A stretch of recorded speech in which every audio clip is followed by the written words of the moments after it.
false premise, not to mention a sheer constitutional travesty. The current leadership of ARC itself has repudiated this preposterous proposal. And so did the other political leaders of Mindanao.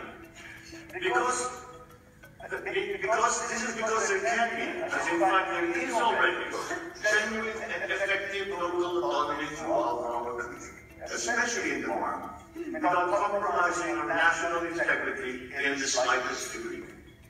I strongly appeal to all concerned to stop this hope for a separate Mindanao.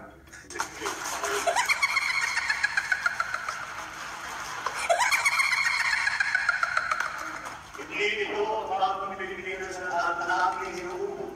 Bagkus, ito ay magpasag mismo sa ating bansang Pilipinas. Our Constitution calls for a united, undivided country.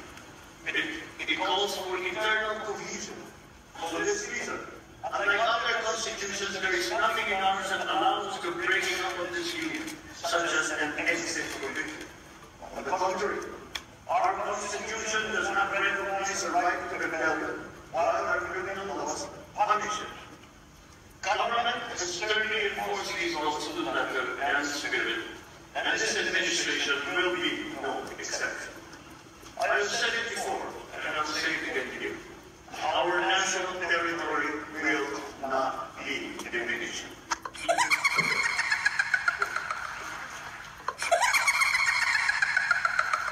Tingin ninyo, anong inis ni Lisa Marcos kay Sara Duterte? Well, I don't know, actually. Wala talaga, and I will not hazard a guess.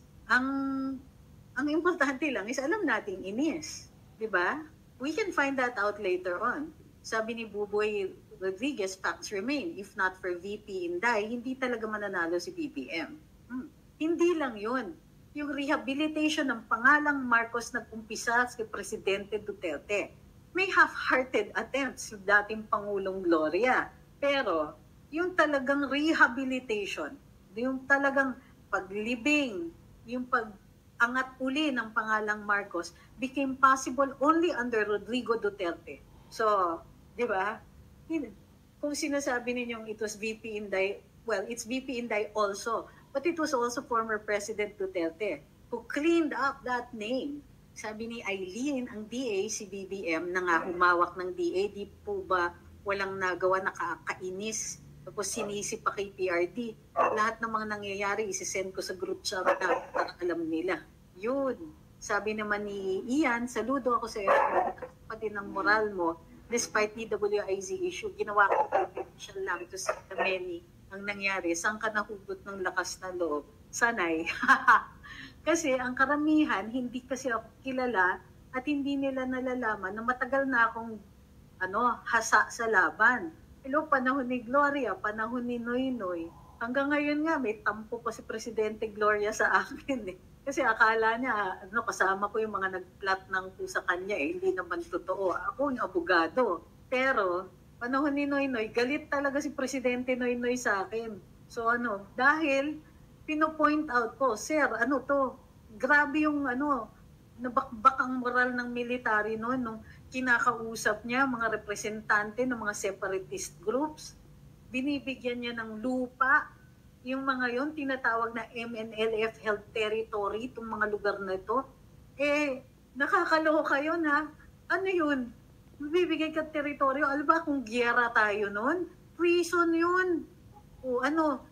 Parang kulang na lang secession talaga or actually umaabot na dun sa secession.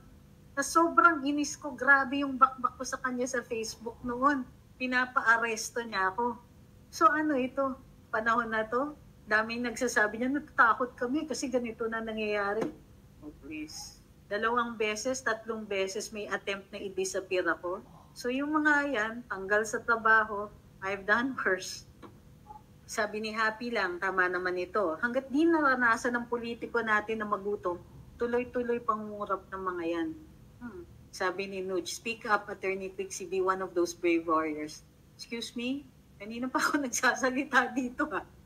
Ilang araw na ako nagsasalita, ilang buwan na. Speak up. If I choose not to get personal, alam nyo, hindi talaga dadami dito the way other people, other vloggers dumadami. Akala niyo naman kasi pag speak up, kailangan balahurain ko yung kalaban. Hindi naman po necessary.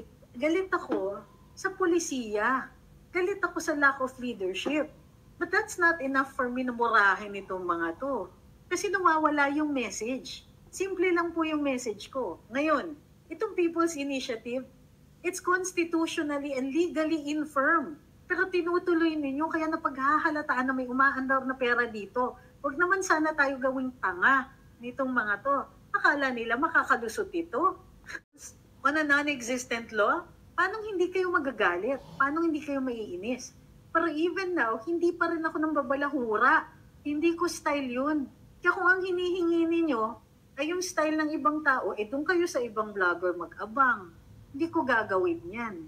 Sana if di pa din magawa ni PBBM yung kanyang pinangako, may iisipan niyang mag-resign tapos ipalit si Sara. Do you honestly think you can hope for that? Alam niyo, mas nakakabilib si Erap. Umalis siya ng Malacanang kasi alam niya, pag nag-stay siya doon magkakabarilan. Inisip niya yun. Inisip niya mas maigi para sa taong bayan. Alis ako ng Malacanang.